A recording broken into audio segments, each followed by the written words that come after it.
Hello,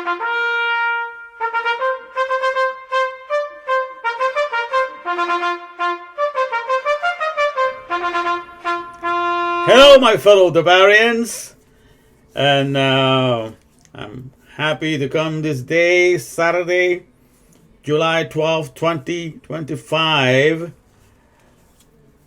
to give you a gift, because today happens to be the birthday of my oldest son, Shamgar Sebastian Castro. He's turning 36 today. He was born in 1989, and I thought I will give you a little gift of understanding by which you will gain control over the whole creation. You know, if you're able to perceive the meaning of what I'm conveying to you in my speech. All right. In the background, you can see, you know, the guy from the Monopoly. I'm going to turn this way so you can see what I'm talking about. Okay, so you see the guy from the Monopoly there, hanging upside down? Because I'm about to turn your world upside down right now. Okay? There's only one monopoly in all creation. That's for a fact. And that's the monopoly of the respirationists. The people that live off of respiration, the process of respiration, which is the God of all processes in the here and now. Respiration is the processes that keeps all flesh alive 24/7. So that is the God of all gods. When it comes to processes in the here and now, all flesh is kept alive by the processes of respiration. So the processes of respiration is the Lord of all flesh. So you understand that? We're talking here in physical terms. I'm addressing you with something that is palpable for the here and now. So the monopoly, the only one kingdom that rules everything else, is the process of respiration. You know, that's the process number one, that is the kingdom of all processes, the Lord of all processes in the here and now. And those of us that are respirationists, or that have inherited the flesh, therefore, you know, we are the ones that are running everything, and everything belongs to us because we have the understanding to see that. Everything else that is created in the world of the externalities that cannot procreate themselves, you know, everything that is made out of pulverization materials, out of the dust, out of the things that you were cursed to become and identify with, you know, all those things, if you identify that as your real identity, that you identify with the things that have all the piles of dust that you have accumulated from the car that you have, from the house that you have, everything that is externality that cannot procreate itself, if that is your sense of identity, then you owe to the alphabet a great deal, and you're behind in your existence. But if you realize that everything that is alive is driven, you know, by the process of respiration, and the draft or the air or the breath that's going inside of you is your life, and it's your eternality, and it's what makes each one of your cells be procreatable in the here and now, then you are way ahead of the game. And the whole world is to bow down to you, because out of the respirationists, everything comes into existence. Because you and I that have intelligence, that have received the alphabet, we have the ability to bring respiration, to use respiration, and to be kept alive 24/7. Therefore, we can bring everything else, you know, into activation. Even the dead things, we can give them electricity and cause them to move and make them look like if they're alive. But all because of the respirationists that have the intelligentsia, us that have the alphabet from A to Z, that we get to create everything, and then we get to create all minus subcategories of existences that do not compare to the way that we are as respirationists. And I'm talking about all the things that are created in the world that bear the names of living things, but they are not. You know, like people own a Mustang, but it's not I'm talking about the horse, the Mustang, that is a horse. They own a car that's called a Mustang. And that car that is a Mustang cannot procreate itself. So it only burdens mankind, because man has to constantly go there and make it, you know, and the corporation, time and time again. And so those vehicles are not procreatable, so they bring a burden upon mankind. So everything that we create, that we think, oh, it travels faster, it does this faster, but it cannot procreate itself, is a burden upon mankind. All right, so that's what you need to understand. So in any case, I'm here to make you aware that in order to take care of this body of flesh, you know, you can see the cells on the side here. In order to take care of this body of flesh, you need powerhouses. You need power plants. And that is what is called a mitochondria. And those mitochondria, which is a female, by the way, is what is found inside every cell. So every cell in your body, can have anywhere. The blood cells, I believe, they have 0 mitochondria because they only carry the oxygen. But all the other cells in their body have from 100 to 1,000 or to millions, I've been told. Mitochondria. Each single cell, can have lots of mitochondria. Mitochondria is a powerhouse that produces the ATP. I call that the allosteric power. Okay, the ATP is the currency of energy for all flesh to remain alive and to remain active. It's what activates all flesh, ATP, and that's the main currency. Okay, that's why my hand's supposed to read the CBDC, man, but it's not clearly being translated by this AI that is doing my broadcast. So it's not putting the letters very clearly, but in the top, it's supposed to be the CBDC, man. And CBDC is not for the central bank digital currency. No, I'm using the CBDC for the currencies birthing, delivering chick. Like chick for a girl, or in Hebrew is Havas, or Havas with a CH. So it's the currencies birthing. That means the birthing of currencies. The currencies birthing, delivering, because it delivers that mother, or the chick, or Hava. Hava means Eve in Hebrew. So the CBDC is because I bring honor to the mitochondria.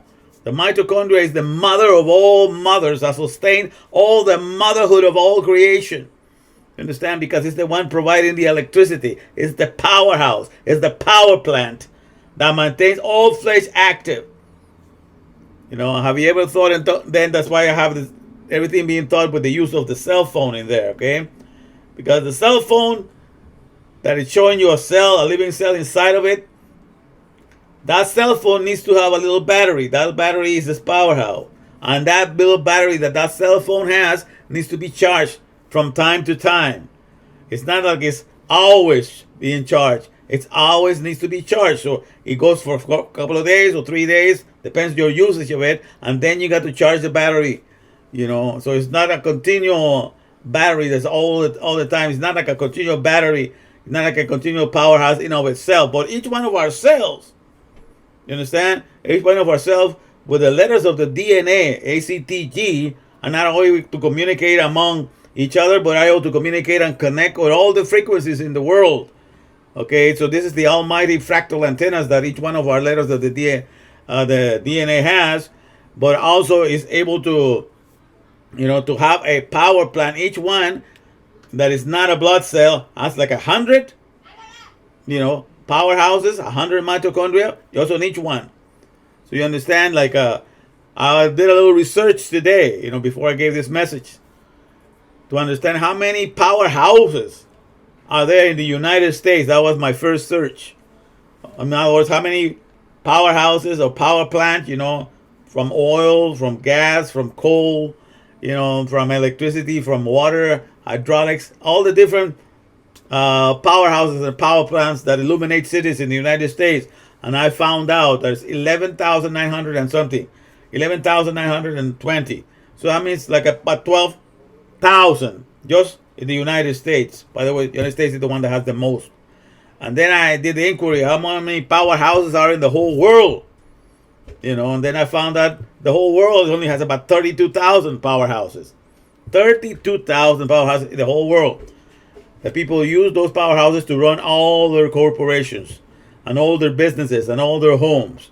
So all their homes in the world, all the corporations in the world, they are being kept alive by 32,000, powerhouses, power plants.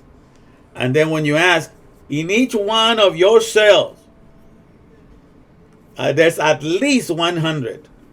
And when you look at one single neuron or brain cell, can have up to 1 million powerhouses.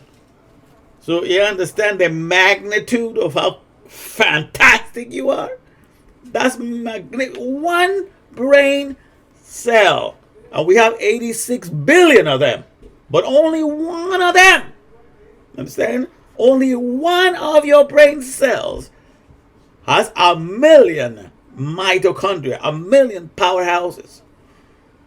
Okay? Try to divide all the 32,000 powerhouses in the world to give light and electricity to all the world. And you will get there, So one single cell, the whole world, the earth has to be multiplied about 500 times or more to be able to equal all the powerhouses that you have to take care of one single brain cell. Now that is admirable. That is laudable. That is worthy of praise and admiration. That for you to have a single brain cell, a single brain, I'm not counting all the 86 billion of them. Only a single one of them has 1,000,000 mitochondria, 1,000,000 powerhouses. Understand? So, and that is the currency of life. That's the one that activates you, activates your mind, activates your thoughts, activates everything inside of you. And that's the real currency that matters. Okay, so that's when I tell you, you and I are the CBDC man. Okay, the CBDC mankind. And we have far more to brag about the way that we have been put together. Okay, than anything else in the world. Let the people brag about the dust. The dust is nothing but an expiration cell. A cell that is alive is a respiration cell. And the one that does respiration in the cell is the mitochondria. When you take a breath and there's a process of respiration through your nose, the one that repeats that breath is the mitochondria, the mothers inside your cell. And then they produce ATP, energy. The energy that creates to be activated, for you to be activated. And the ATP, what's the ATP? The ATP is a motor. It's a nanomotor. It's like an engine, electric engine. So the mother actually gives birth to electric engines, and those are the electric. These are physical. You can see it when they're microscopic. They are engines, and they rotate at 9,000 revolutions per minute. There's no engine in the world that rotates that fast. But each one of the ATP fuel that's those engines that are being manufactured, by the mitochondria every time that it gets to do the respiration, and therefore keeps all flesh alive. This kind of powerhouse, because you understand that your flesh is nothing but the most magnificent powerhouse there is. It's able to create electricity not only from the breathing, through the mitochondria, but actually through the running of the blood in all of the arteries and everything. It produces hydrolysis. That's energy that comes from water and liquids. Okay, from the chemical that goes inside your stomach and to do the digestive process. All the chemical interaction is voltaic acid. It's like the batteries in a car. That's another type of electricity. So it creates electricity from water that flows inside of you, from the air that is flowing inside of you. This is the most magnificent power plant is your flesh. That's all it does. It's there to create. So you are an electric man, an electric woman. And you're an electrifying personality. Literally. Okay, and that's what it comes down to. Elohim. Elohim is power, is electricity. And so you are the real electric power plant of all the world. You have always been.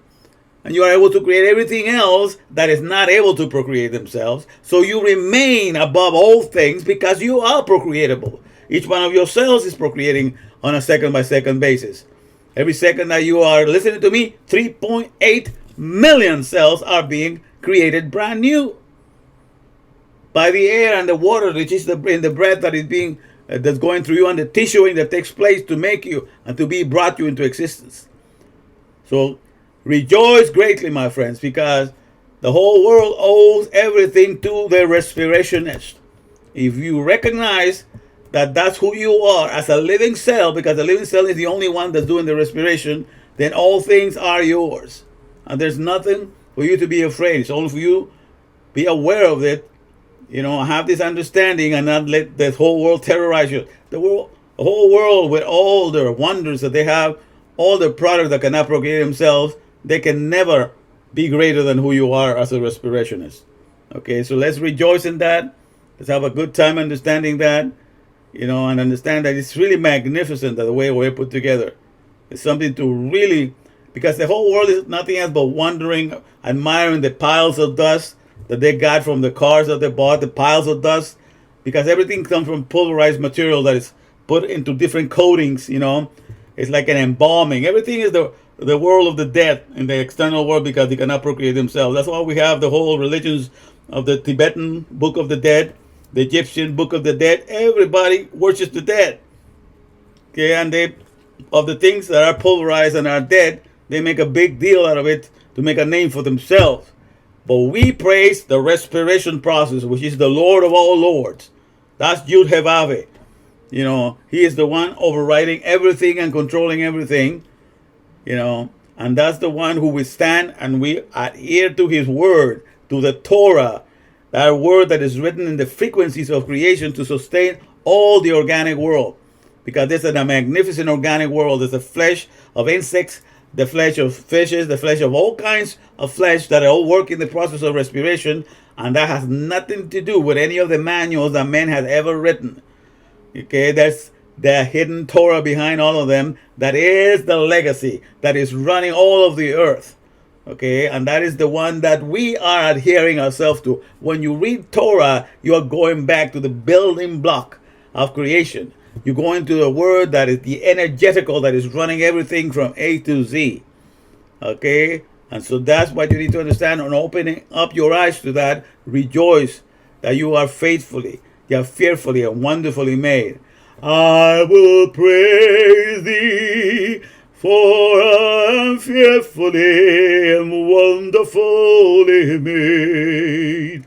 Marvelous are thy works, I will praise thee, for I am fearfully and wonderfully made. Marvelous are thy works. All right? Let's rejoice.